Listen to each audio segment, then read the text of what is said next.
독일의 철학자 하이데가는 그에 저어서 존재와 시간에서 인간은 근본적으로 염려하고 근심하는 불안한 존재라 이렇게 말했습니다. 아니, 이런 어려운 말을 빌리지 않더라도 우리는 매일매일 일상생활 속에서 염려하고 근심하며 걱정하고 두려워하며 불안해하는 우리들 자신의 모습을 봅니다. 근데 예수님께서는 염려하지 말라고 말씀하십니다. 너희가 세상에서 환난을 당하나 강하고 담대하라. 내가 세상을 이기었노라 이렇게 격려하십니다. 구약성경 여호수아 1장 9절에도 마음을 강하게 하고 담대하라. 두려워하며 말며 놀라지 말라. 내가 어디로 가든지 내 하나님 여호와가 너와 함께 하느니라 이렇게 말씀하고 있습니다. 이사야 선지를 통해서도 41장 10절에 보면은 두려워 말라 내가 너와 함께 함이니라. 놀라지 말라 나는 내 하나님이 됨이니라. 내가 너를 굳세게 하리라. 참으로 너를 도와주리라. 참으로 나의 의로운 오른손으로 너를 붙들리라 말씀합니다. 사도 바울도 디모데후서 1장 7절에서 하나님이 우리에게 주신 것은 두려워하는 마음이 아니요 오직 능력과 사랑과 근신하는 마음이라고 말씀합니다. 어떤 이가 신구약 성경을 쭉 읽어보니까 염려하지 말라, 근심하지 말라, 두려워하지 말라 하는 말씀이 365번 기록되어 있다고 말을 했습니다. 그것이 얼마나 정확한지는 알 수 없지만은 대단히 중요한 교훈을 우리에게 던져줍니다. 1년 365일 동안 매일매일 염려하지 말고 두려워하지 말고 인생을 살라고 하는 중요한 교훈이 거기 담겨져 있기 때문입니다. 우리가 염려하지 말아야 할 이유를 지난 주일 몇 가지로 생각을 해봤습니다. 첫째는 염려하는 것이 우리에게 무익한 때문입니다. 염려가 우리를 도와주는 것이 없습니다. 염려는 우리의 문제를 해결해 주는 것이 아니라 오히려 우리의 문제를 복잡하게 만들고 우리의 문제를 혼돈시켜 줍니다. 두 번째로 한 걸음 더 나아가서 염려는 무익할 뿐만 아니라 우리의 인격과 영혼을 병들게 하고 질식시키며 파괴시키는 무서운 적이 된다고 말씀을 했습니다. 알보리스라고 하는 의사도 우리의 위장병의 80% 이상이 신경성에서 온다 그렇게 주장을 하고 있습니다. 아니, 우리의 위장병뿐만 아니라 우리의 대부분의 정신적, 육체적, 영적 병이 이 염려하고 근심하는 데서 출발되어지는 것을 우리는 알 수 있습니다. 뉴욕의 유명한 리버사이드 교회의 목사였던 포스틱 박사도 이런 이야기를 했습니다. 콜로라도 주의 롱의 봉우리에 400년이나 묵은 큰 거목이 있었습니다. 그 나무는 콜럼버스가 미국 대륙을 발견할 적에 적은 묘목으로 심겨졌습니다. 그 위에 청교도들이 프리마스에 상륙했을 때는 제법 큰 나무로 성장했습니다. 지난 400년 동안 14번의 벼락을 맞고 여러 가지 광풍과 눈보라 속에서도 꿋꿋이 넘어지지 아니하고 서 있을 수 있었습니다. 근데 얼마 전에 그 나무 뿌리로부터 그 벌거지 몇 마리가 깔아먹기 시작을 해서 그만 그 나무를 넘어뜨리게 했다고 하는 것입니다. 마치 염려는 우리의 인간에게 있어서 딱벌거지 같은 이런 벌레거지 같은 존재라고 하는 것입니다. 우리가 광풍과 시련과 환난에서도 꿋꿋이 서 있을 수 있었지만 염려가 우리의 인격을 스며들 적에 우리의 심령을 스며들게 될 적에 우리는 힘없이 맥없이 쓰러지고 넘어지게 된다고 주장을 했습니다. 경찰이 죄수들을 신문할 적에 머리 위에다가 물통을 달아놓고 물방울을 한 방울 한 방울 떨어뜨린다고 합니다. 처음에는 그것이 대수롭지 않은 것이지만은 계속 물방울이 떨어지는 순간 그 물방울이 마치 쇠망치로 머리를 때리는 것 이상으로 큰 충격을 주고 타격을 주어서 정신을 잃게 되고 미치게 된다는 것입니다. 우리의 염려라고 하는 것은 처음에는 보잘것없는 존재 같지만은 마지막에 가서는 우리의 인격과 영혼을 질식시키고 파멸시키는 무서운 적이 된다고 하는 사실인 것입니다. 우리가 염려에 빠져들게 될 적에 삶이 마비를 일으키게 됩니다.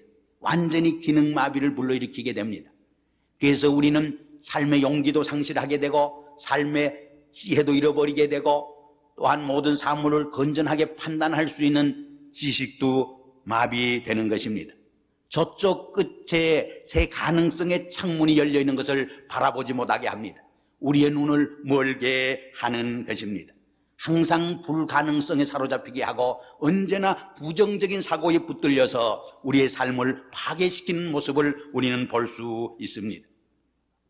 세 번째로 염려는 믿음이 없는 이방 사람들이 하는 것이기 때문에 우리는 염려하지 말아야 한다고 말씀을 했습니다.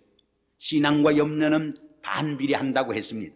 신앙이 있으면 있을수록 염려를 이기고 극복할 수 있습니다. 신앙이 옅으면 옅을수록 우리는 염려의 포로가 되고 염려의 종이 될 수밖에 없는 것입니다. 그러므로 우리 믿는 성도들은 모든 세상의 염려와 근심과 걱정거리를 주님께 맡기고 주님께서 주시는 평안한 마음을 지니고 인생을 살아갈 수 있어야 한다고 하는 것입니다. 그렇다고 해서 이 말이 사람들이 해야 할 계획이나 책임을 등한시하고 무책임하게 인생을 살아가야 한다고 하는 말은 아닙니다. 오히려 더 성실하게 책임있게 살아가야 할 것을 의미하는 것입니다. 얼마 전에 자동차에 초신자 한 분을 태우고 드라이브를 했습니다. 이 목사들은 늘 시간에 쫓기다 보니까 운전을 좀 빨리 하는 습성들이 있습니다. 운전을 조금 빨리 했더니 좀 불안한 생각이 들었던지, 그렇지만 목사님은 하나님이 같이 하시는 거니까 괜찮겠지요 그러더라고요. 그래서 제가 그분에게 그런 말을 했습니다. 아무리 믿는 성도라도 목사나 장로라도 하나님의 법과 세상의 법을 잘 지킬 적에 하나님이 더 함께 하시고 축복하는 것이지 하나님의 법이나 세상의 법을 지키지 않을 적에 사고가 나는 법이라 이런 말을 설명한 일이 있습니다. 그래서 미국 사람들이 만든 조크 중에도 이런 이야기가 있습니다. 45마일로 운전을 할 때는 나의 갈 길 다가도록 예수 인도하시니 찬송을 부르게 될 것이고 55마일로 달릴 때는 주와 같이 길 가는 것 즐거운 일이 아닌가 찬송 부르게 될 것이고 65마일로 달릴 때는 내 주를 가까이 하려 함은 찬송을 부르게 될 것이고 75마일로 달릴 때는 귀하신 주여 날 붙드사 주께로 날마다 더 가까이 85마일로 달릴 때는 이 세상은 내 집 아닐세 95마일로 달릴 때는 고생과 수고 다 지나간 후 광명한 천국에 편이실 때 찬송을 부르게 되리라고 했습니다. 무슨 말입니까?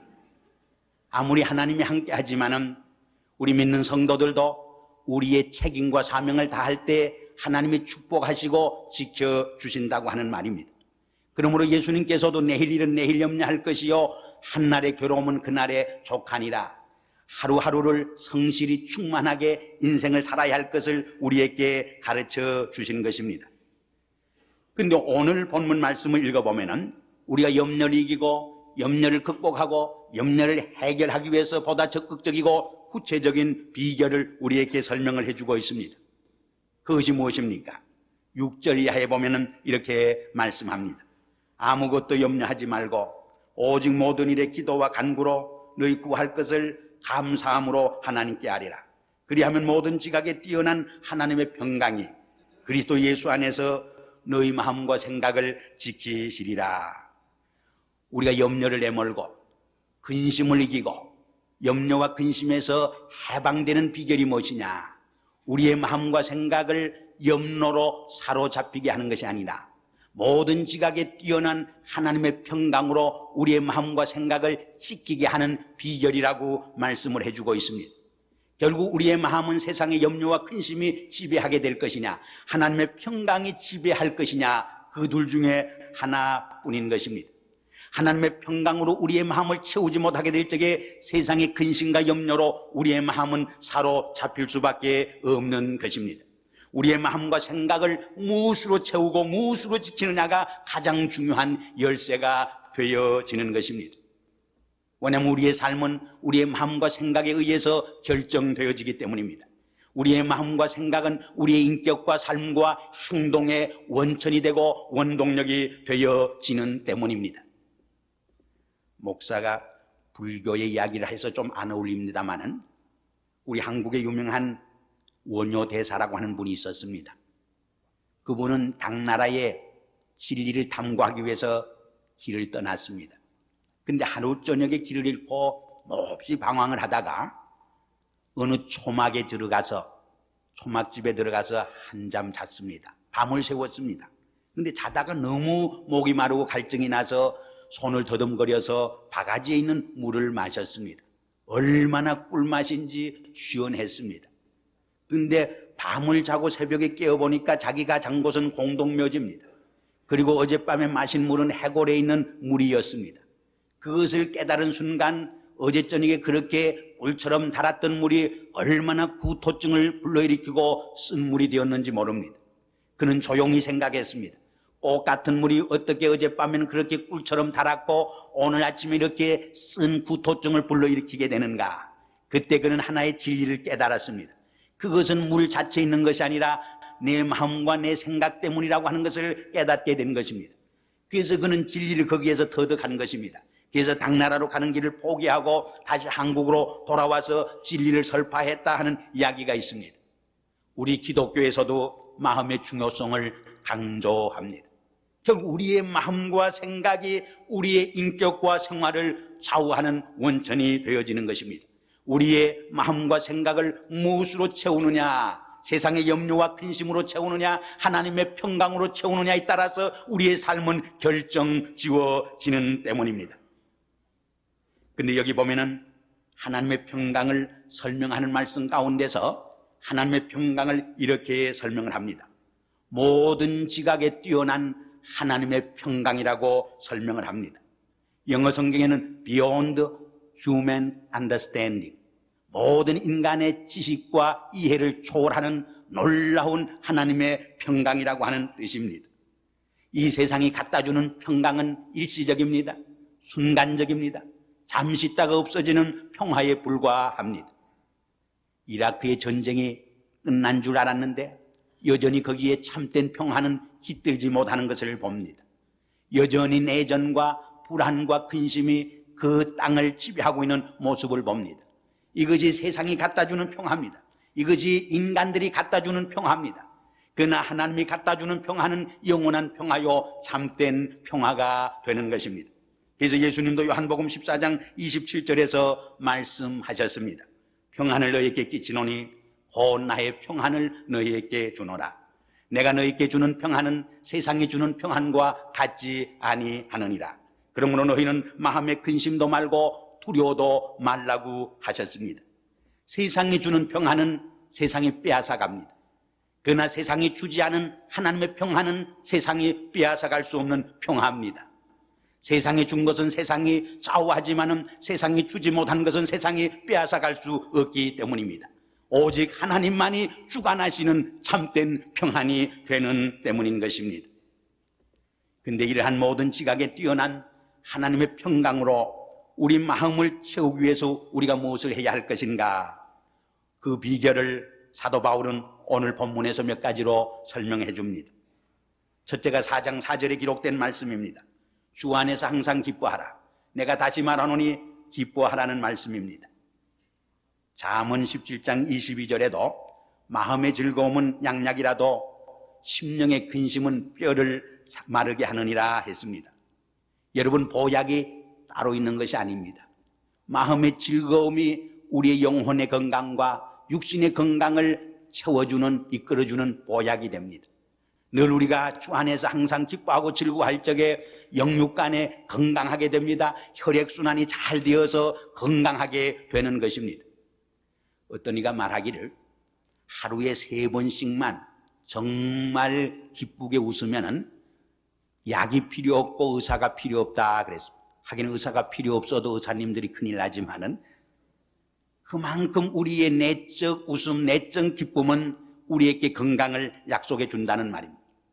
최근에 3년 몇 년 동안 이 엔돌핀 이야기를 많이 했습니다만은 잠언 저자는 수천 년 전에 벌써 엔돌핀 이야기를 기록해 주고 있습니다. 마음의 즐거움은 뭐라고 그랬습니까? 양약이라도 심령의 근심은 뼈를 마르게 하나니라. 우리가 염려하고 근심할 적에 우리의 육체가 쇠약해집니다. 아무리 보약을 먹어도 그 보약으로 우리를 치유할 수 없게 되는 것입니다. 그러므로 항상 주 안에서 기뻐하는 것이 우리의 염려와 근심을 내몰고 하나님의 평안을 우리의 삶 속에 심는 비밀이 되고 비결이 된다고 하는 것을 우리는 기억해야 합니다.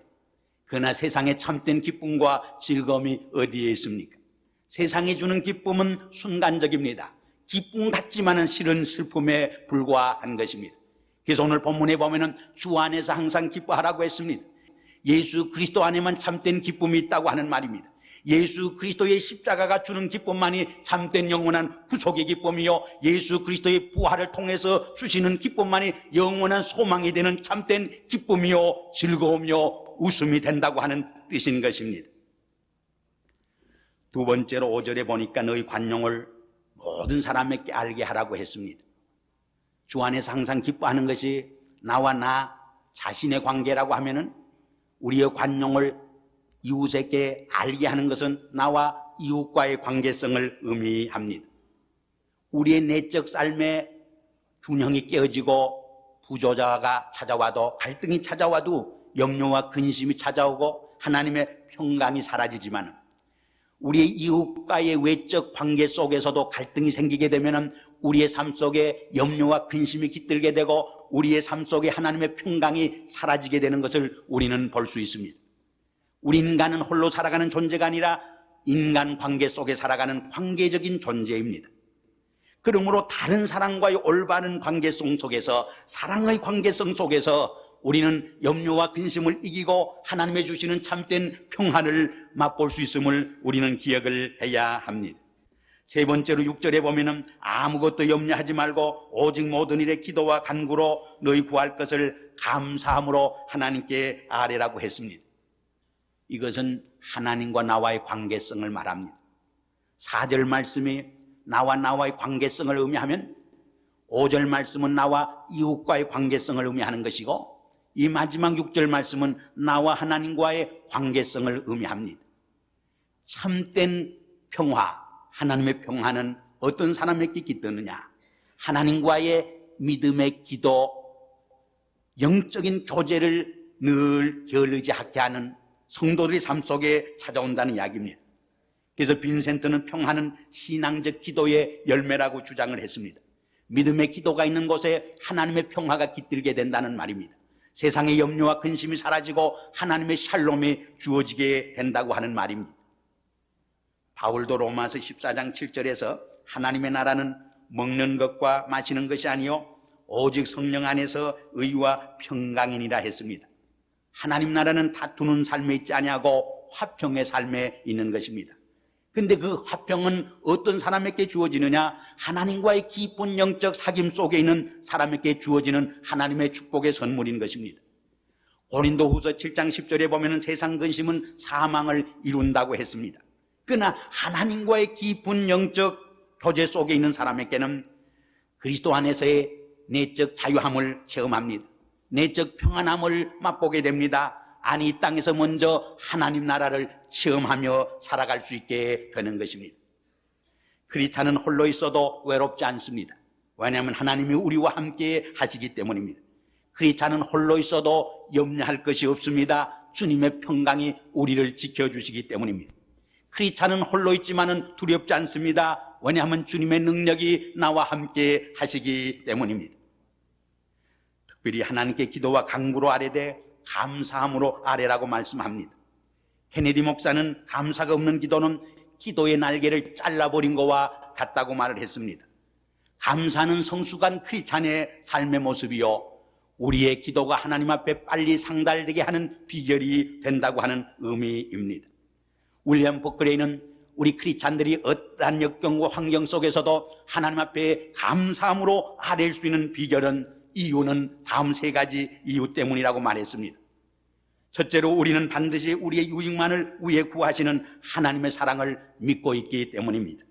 두 번째로 우리는 우리에게 가장 좋은 것이 무엇인지를 아시는 하나님의 지혜를 믿고 있기 때문입니다. 세 번째로 우리는 우리에게 최선의 것만을 일어나게 하시는 하나님의 능력을 믿는 때문입니다.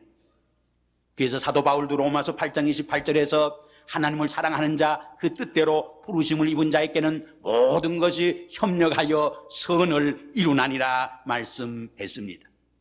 오늘 이 시간 우리는 염려와 근심을 내몰고 하나님의 평화를 우리의 삶 속에 심는 비결을 생각해 보았습니다. 염려와 근심 대신에 우리의 삶 속에 하나님의 평강이 우리의 마음과 생각을 지키게 하시기 위해서는 먼저 주 안에서 항상 기뻐하는 삶에 있습니다. 둘째는 우리의 관용을 다른 사람에게 알게 하는 삶에 있습니다.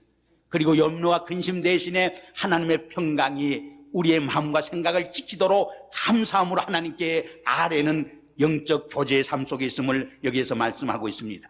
이러한 참된 하나님의 평강이 우리의 마음과 생각을 지켜주시는 은혜와 축복이 깃들기를 주의 이름으로 기원합니다.